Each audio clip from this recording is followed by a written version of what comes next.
Welcome to Mount Lake Terrace Election Watch 2013. I'm your host, Teresa Wippel, and today we are here interviewing Kyoko Wright, a candidate for position 4 on the Mount Lake Terrace City Council. Welcome. Thank you. We'd like to start out by having you talk about yourself, a little bit of background, and also why you're running for re-election.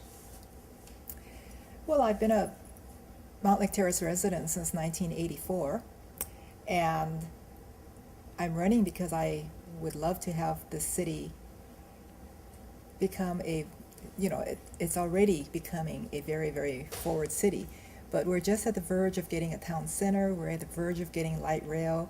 We are the talk of the state because we've been doing so many things and positive things for the city and positive things for the people. We're looking at making a big passive park out of our old golf course, and we're putting together a town center.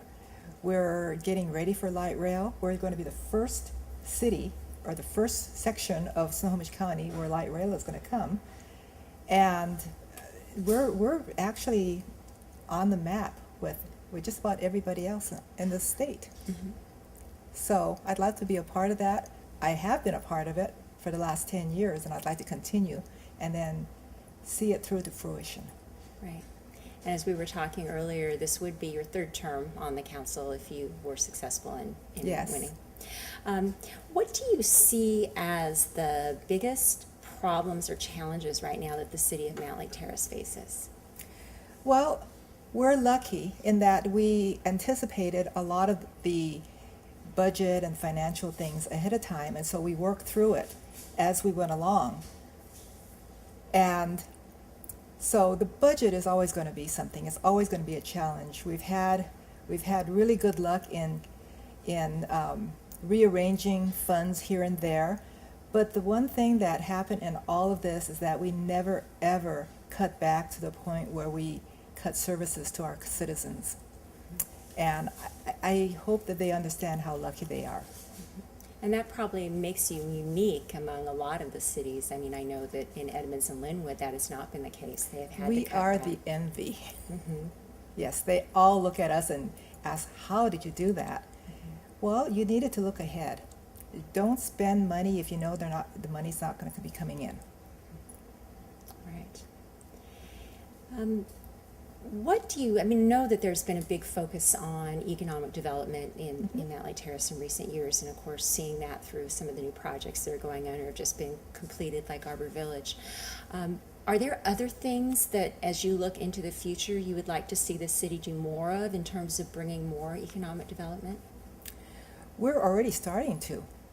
We've made it easier and financially better for development to happen in Mount Lake Terrace.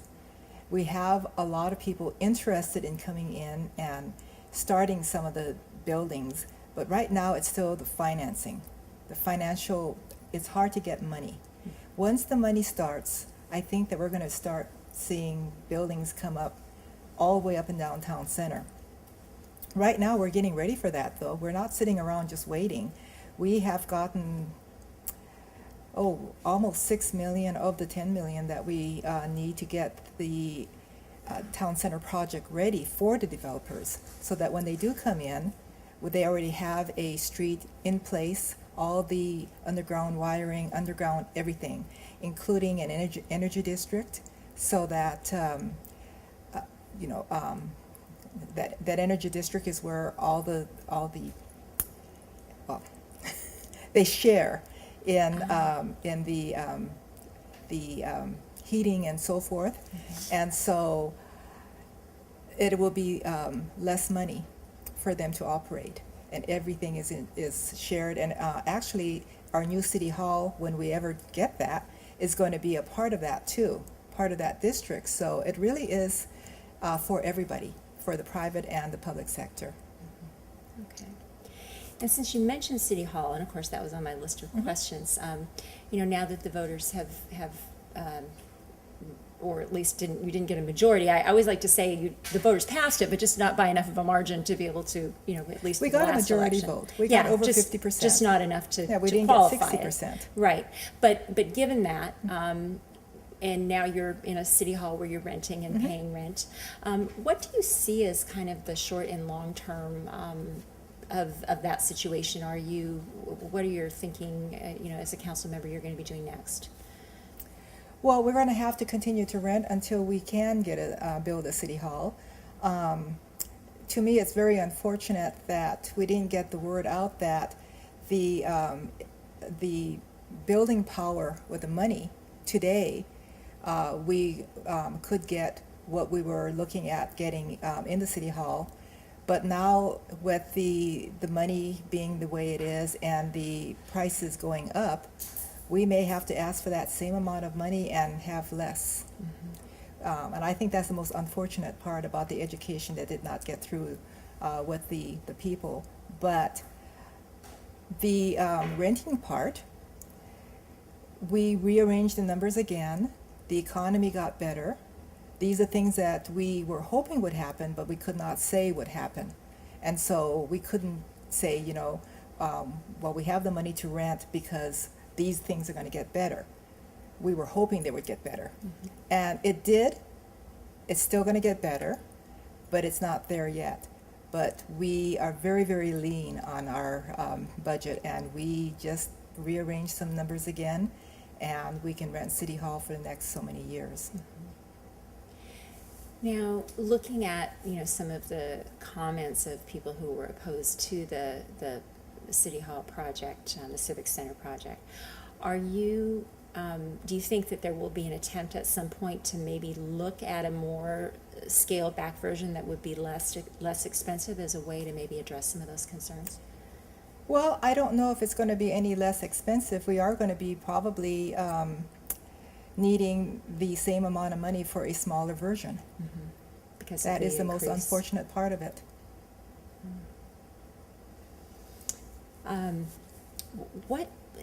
Looking at Arbor Village, which just opened last week, and is really stands out as you drive. Anybody who hasn't been down the street lately, you couldn't miss it because it really does stand out. One of the things that of course the city code has allowed those types of buildings to be built, and there may be other projects that might be similar to that along the street. Do you see that as a positive development? And I say that only because obviously there are people who worry about kind of the changing character of Mount Lake Terrace, and which I guess kind of folds into a question of, kind of how do you as a council member see that? I mean, there are people who say, I just want it to stay the way it was. And then there are people who say, well, there's progress and we have to move forward. And kind of where do you fall in that whole debate? I think it's a fabulous project. It's what we needed. And it's walking distance to the future light rail station. It's a perfect location. It has amenities that you can find in the new apartments down in downtown Seattle. And we're less money than downtown Seattle. And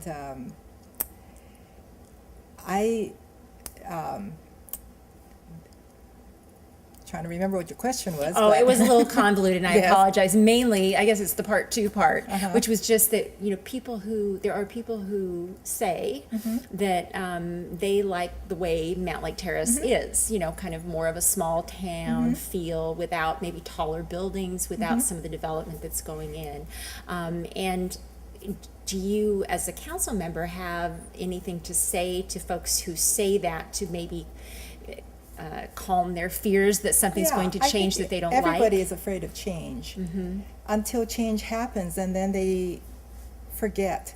Because I know that this happens in city after city, town after town.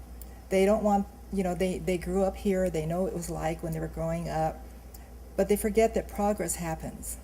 If we stayed the same small town city for the next several hundred years, everybody else around us is going to grow. And one of the problems with that, too, is we're right on the freeway. We are going to have to be the leader in the growth because people are going to want to get to Mount Lake Terrace before they go outside. So when they get off, so we would like to see them just get off the freeway and then go shopping, instead of going all the way into Briar, Edmonds, Lake Forest Park even, and so forth. You know, if they could just make a stop right here in our city before they go.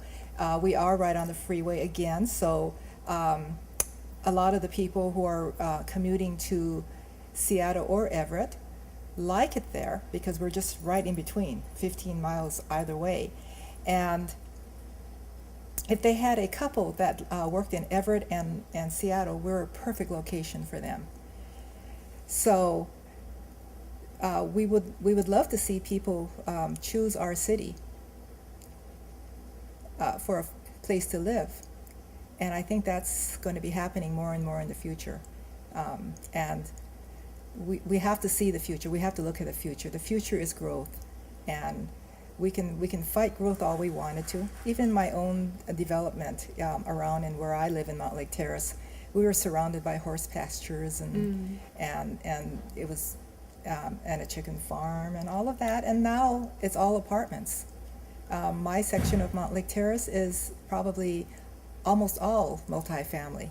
And then our little development in there is one of the older, and yet older, but it was built in the early 80s, single family developments. So things change. And if we can't change with progress, then, it doesn't happen. You have to move with progress.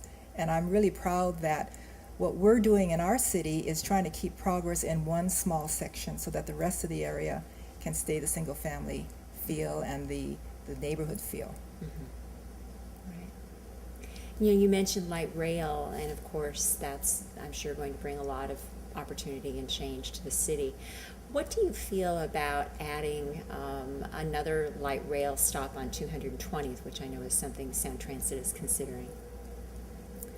I think that's a fabulous idea because that is going to serve Edmonds. The community transit and the bus people will figure out a way to get the people from Edmonds and other places too to link with the light rail commuters. Because I don't know if we're going to have parking there, so it's going to have to be a way that people can take a. I don't think it's a commuter. It's a connection type. Like a shuttle type yes, of thing? uh-huh. Yeah. But 220th will be just perfect for the people who live in Edmonds because they take that freeway exit anyways. Right, right.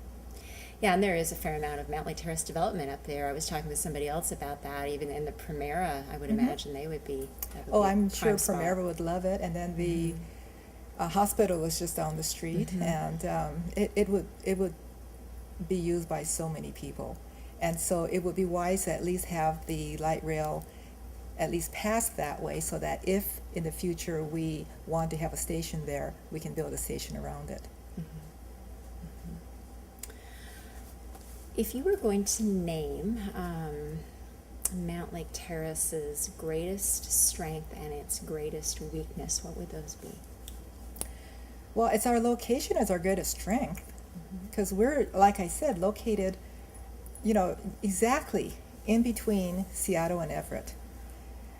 And we straddle the freeway, and so we have great freeway access to just about anywhere.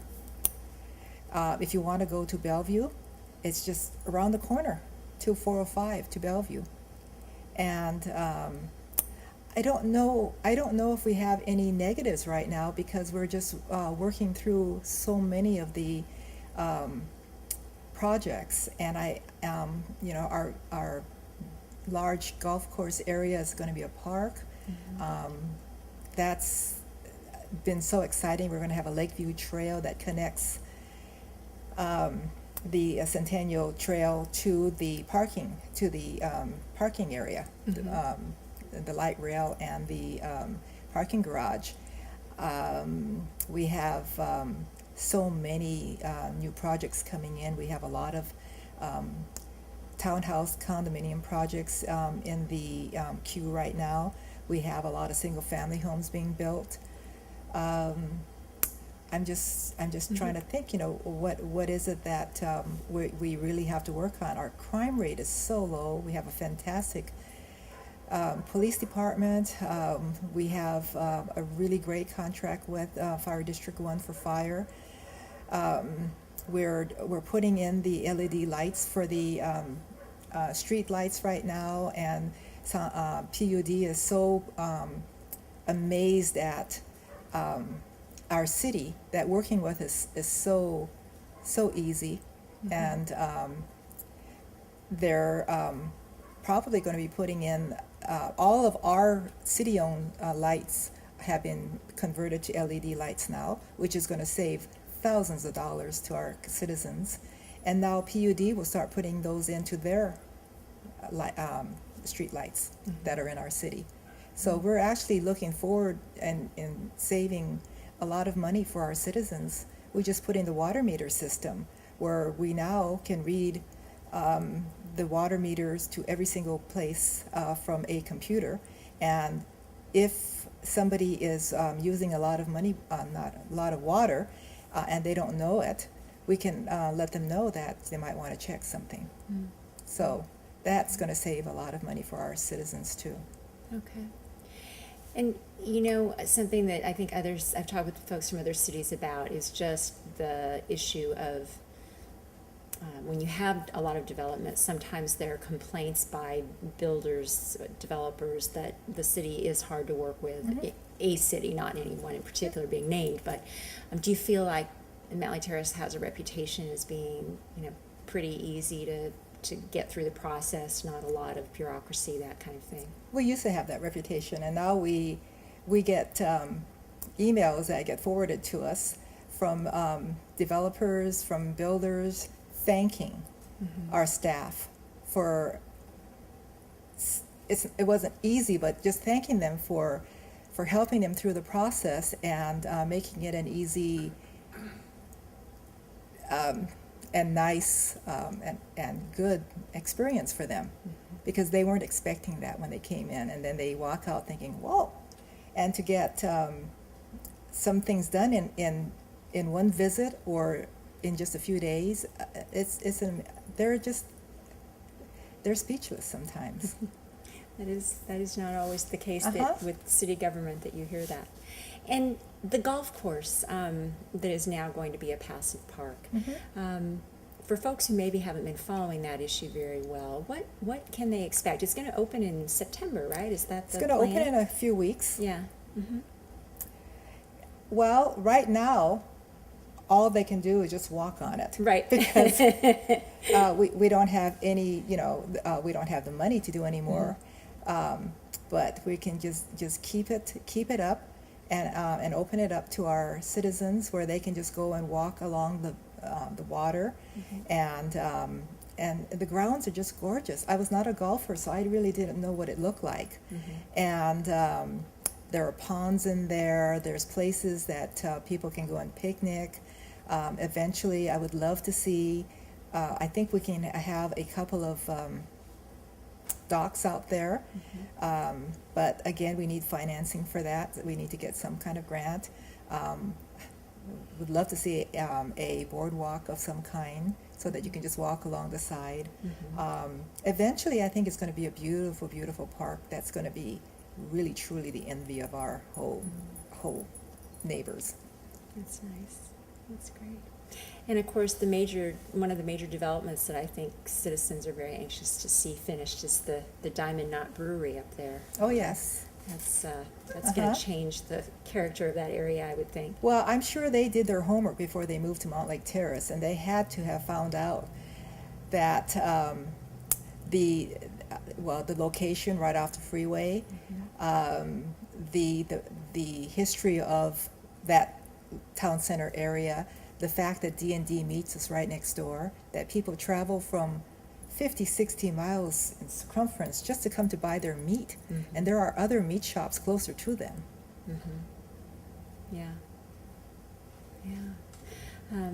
So what else besides, now the other project that I know I've heard folks talk about quite a bit is the one that's going to be along the freeway, where I guess you're extending the street from is it the Gateway Center, that whole project that is kind of interesting to me, just because I knew that road didn't go through, but that will really change things, won't it? It will, yes.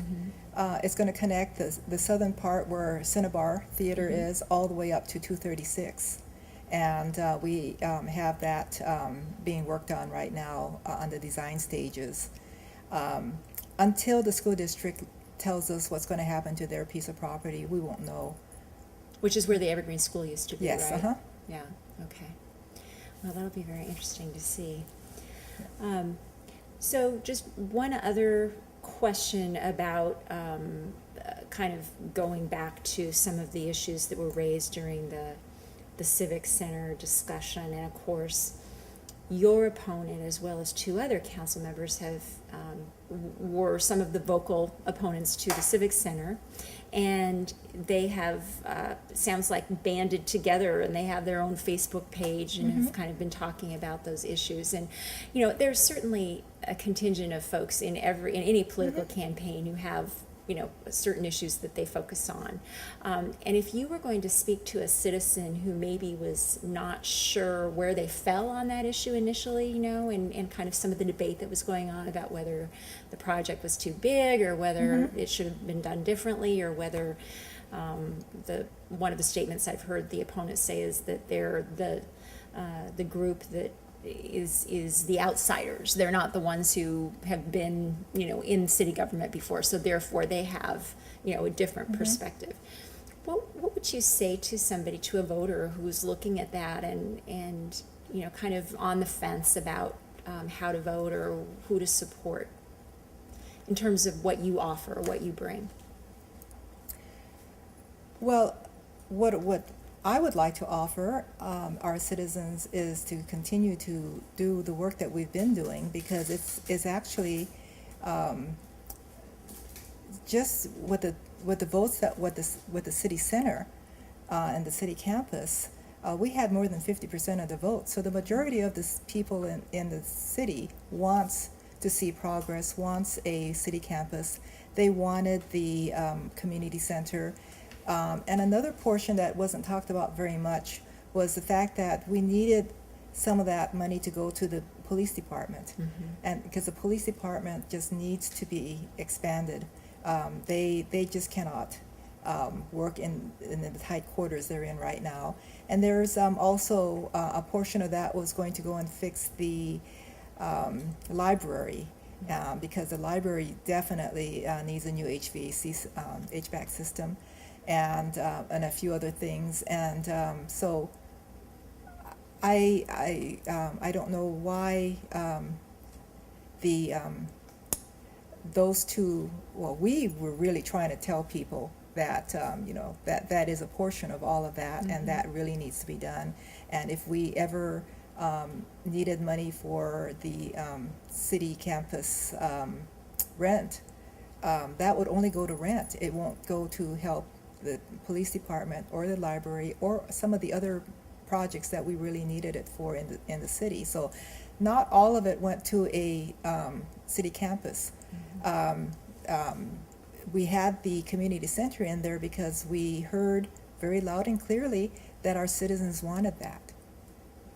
So we were going to offer it to them. And they wanted to have a community park, a gathering place. We were going to offer that to them. So a very, very small portion of it was city campus. Right. I had this discussion with some candidates for Linwood City Council as well, and I think that one of the things that every city needs is a gathering place or a central point where people can feel is like, they're part of town where they can go and meet and do things. And Mount Lake Terrace, if you were going to pick the gathering place now, where would that be? There's probably not. We try to meet at a coffee shop, and there's only 2 coffee shops. We have a few restaurants. A handful of them stay open after 9 o'clock at night. But that will be a bar. But now we're going to have Diamond Knot, and that'll be a brewery. But I understand that their food is excellent. So for people who don't drink beer, that'll be a gathering spot for some people, not everybody. Right. It would be nice to have a spot like Edmonds is just naturally built around the roundabout.